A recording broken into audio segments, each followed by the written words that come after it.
This semester, we are going to analyze a question together, which is, how do societies behave? Why do we do what we do? What motivates us? What drives us? And there have been different theories as to what drives human behavior. Okay, so let's go over some theories. The first theory comes to us from religion. And the idea is that we are all driven in a war between good and evil. There's a good side to us and there is an evil side to us. There's Satan and there's God. And we are constantly in a battle in ourselves. Okay? Do we move towards Satan or do we move towards God? And that's the core of human civilization. So religion is meant to give us the strength to show us the path towards goodness. Okay? That's one theory. Another theory comes to us from biology. Okay? And the idea is sex. We want to pass on our genes forward because that's the point of our existence. If we cannot have children, we all die. So the point of our existence is to have children and have them pass on their genes to others, okay? And for males and females, life is different because as a man, you have a penis. And all you have to do is stick your penis into a woman and you're good, okay? That's all you have to do. So you want to stick your penis in as many women as possible. And that's the point of your existence. But as a woman, your life is different because it's hard to give birth. It takes 9 months to incubate the child in your womb. And then childbirth is the most painful experience anyone will ever experience. And then the child, it'll take like 16, 18 years to raise a child to maturity. So it's a huge investment on your part. So as a female, you have to be very cautious, very careful about who you marry or who you have sex with, okay? And so life is a struggle between men who want to put their penis into anything and women who want to be careful about who they marry, okay? So that's the idea of biology. Then, of course, you have the idea of race and culture. That the world is a struggle between these different races and cultures for dominance. And each race, each culture has their own characteristics. Okay, so maybe the yellow race, they're very clever, but they're very weak. And then the white race are brave, but kind of stupid. And the black people, anyway, that's another theory. I'm not saying it's correct, I'm just saying it's a theory that people believe in. Then you have economics, right? And what they believe is that we are driven by money or self-interest.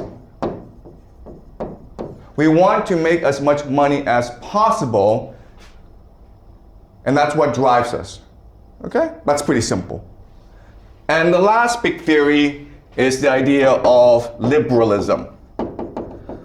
That comes from the Enlightenment.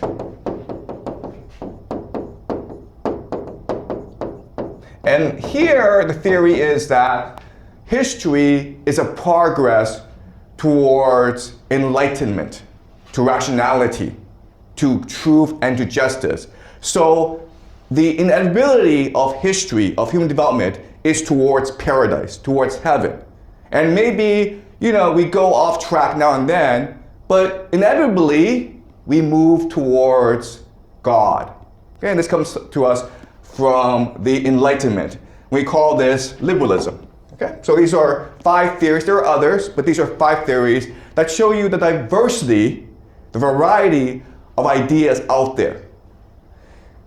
What I will do this semester is present to you another theory which I call game theory.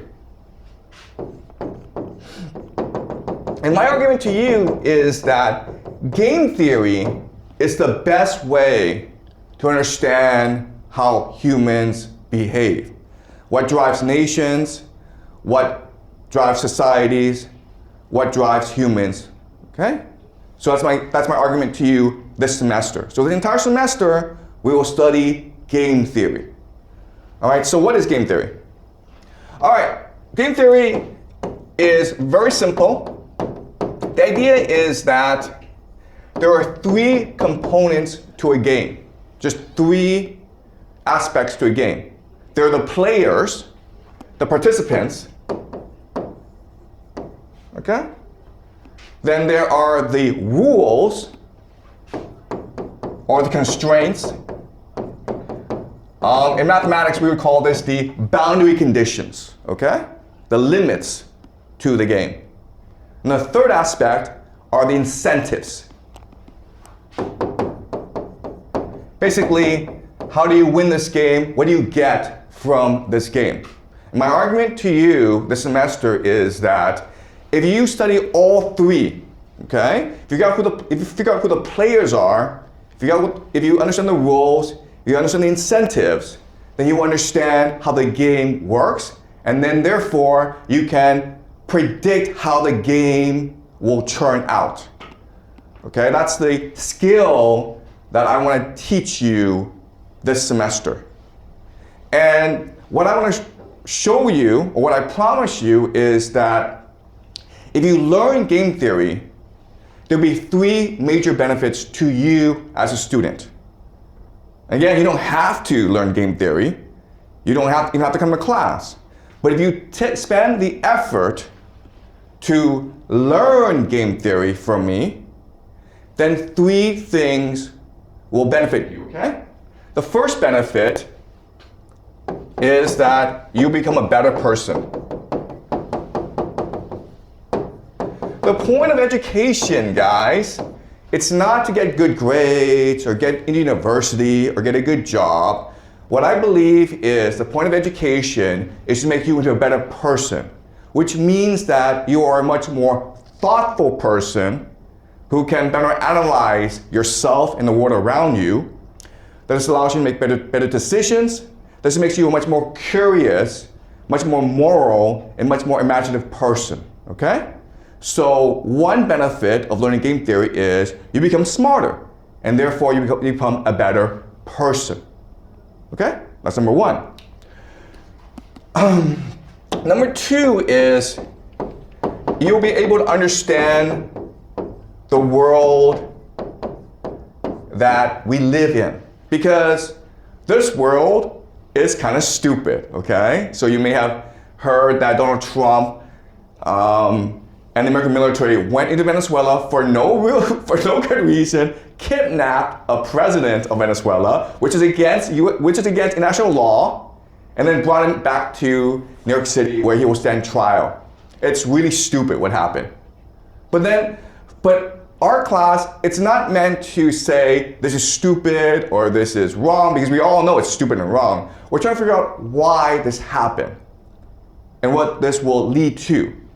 And so we will be in this class studying and analyzing current events to understand how the world really works, why people behave the way they do, and understand how the game of the world works. And this requires you to actually follow the news, okay? It's not hard to spend 5 minutes and just read up on the news.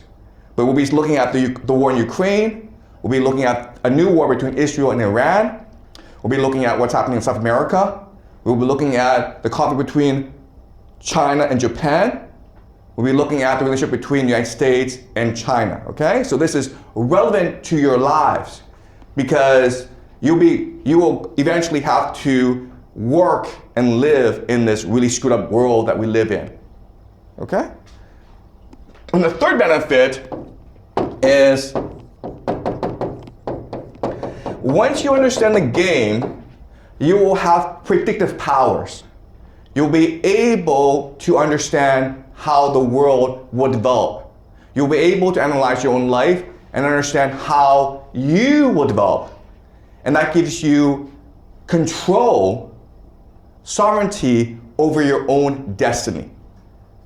Okay? That's my promise to you. If you actually spend the time to listen carefully in class, to participate fully, to follow the news, and you spend the entire semester doing so, then these 3 benefits will start to accrue in you. Okay? This is a lifelong struggle to learn game theory.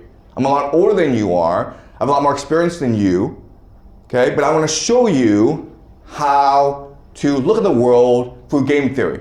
Another phrase that you learn in school is, I'm going to teach you how to think critically about the world. Or I'll just teach you how to think, okay? All right?